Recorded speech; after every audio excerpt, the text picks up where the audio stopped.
Welcome to the Verde Sports Show. I'm your host, Jacob Verde, with my guy, G Sports. You know it. In the building with a W that he damn well predicted. I ain't gonna lie. He pretty much got the score right. He got the whole entire 40 bomb right. G, what do you think about the game, and was it everything you expected?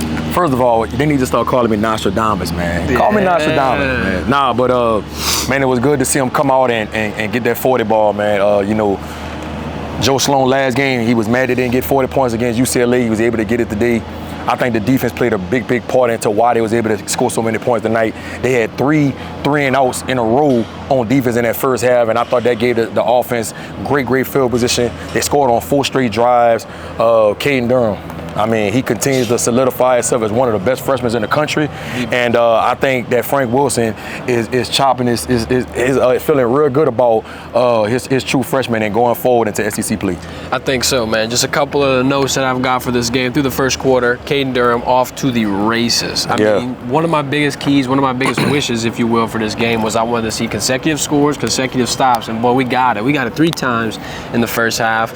Quick D, I think that, they kind of had, like we were saying in the pressers, their most consistent game. This was LSU's best game on both defense, both offense, complimentary football, whatever you want to say, they had it here. Another person with a huge impact, Aaron Anderson. I mean, every single week we've been shouting him out, and I think, like you told him today, keep stacking days, don't get complacent, and I think that's going to get him into the right spot. A couple things, everyone wants to talk about Nuss, and is he the guy, is he the leader? He just threw for a career high today in the NCAA. Did he throw interceptions? Yes, but like Coach Kelly said, it was situational interceptions. At the end of the first half, you're trying to make some things shake. You're up 4 or 5 possessions, going down the field. I think you're handling the offense well. When you're scoring in bunches, when you're able to kind of just, I'm not going to say boat race an opponent, but damn, this might be LSU's first time boat racing someone in a long time. I'm not going to complain. I think Nussmeier's having phenomenal performance. One last person I'm going to shout out, Whit Weeks. I know he hobbled off the field a little bit. I'm hoping that he's going to stay healthy. I hope, even Caden Durham's situation when he left in the first half, right before halftime, I hope he's going to be healthy. I hope the injury report doesn't keep on, piling up.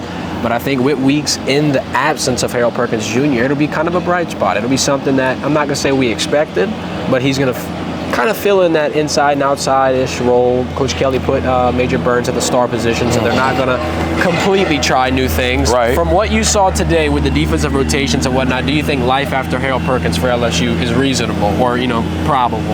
I said it last week, man. You hate to lose somebody like Harold Perkins, but I think this defense will be all right.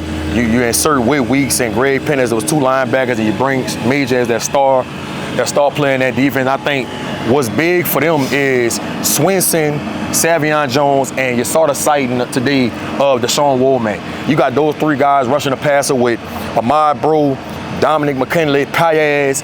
They are doing a really good job up front, which is giving Whit Weeks and Greg Penn free to roam and make tackles, man. I love the way they playing right now.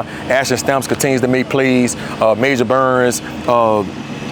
I like the way Deshaun Spears, the true freshman, looked today, being athletic on that back end and showing that length. But I got to piggyback back off of what you said about Aaron Anderson, man. Aaron Anderson continues to show that he is should be a big focal point on his offense, man. They're getting the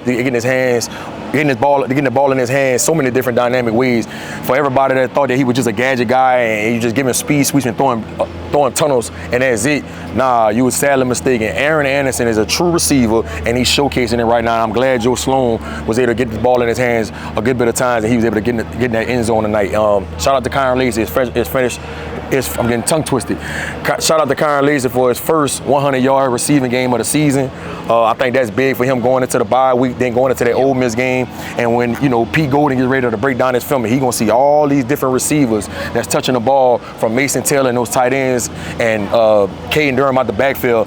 He's going to stay up to about 3, 4 in the morning trying to figure out how he's going to stop all these weapons for LSU. So, and just like you said about Nuss with the 2 picks, you don't want to see those interceptions, but those picks he threw tonight, I don't think he throws that pick against Ole Miss in a close game. I don't think he throws that pick in a game against Bama where he knows is on the line. You know, when he threw those 2 interceptions, man, they was up by, what, 3 or 4 possessions. Yep. I think he got a little greedy, got a little complacent, but that's why you saw Coach Kelly getting on him on the sideline. I don't think you see that from us, man. He's been rolling.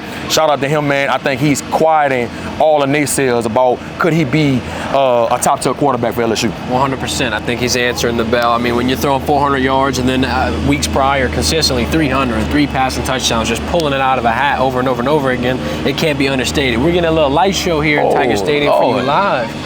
Shut us out. They said, hey, G, Jacob, it's time to hit the road, folks. I ain't never seen him do that fast. Me neither. We'll keep it going through the break. What can we do? What can we do?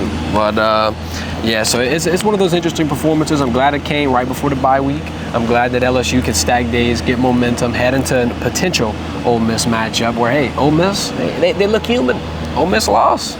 Ole Miss lost. I'm really confident about them facing off against Ole Miss in a few weeks. I just think that it's gonna be able to see this. No, hell no. Well, if this is the end of the recording, appreciate everybody for tuning in. We'll bring you another post-game show after the Ole Miss game. I'm Jacob Verde with my guy G Sports. Y'all have a good one. Definitely.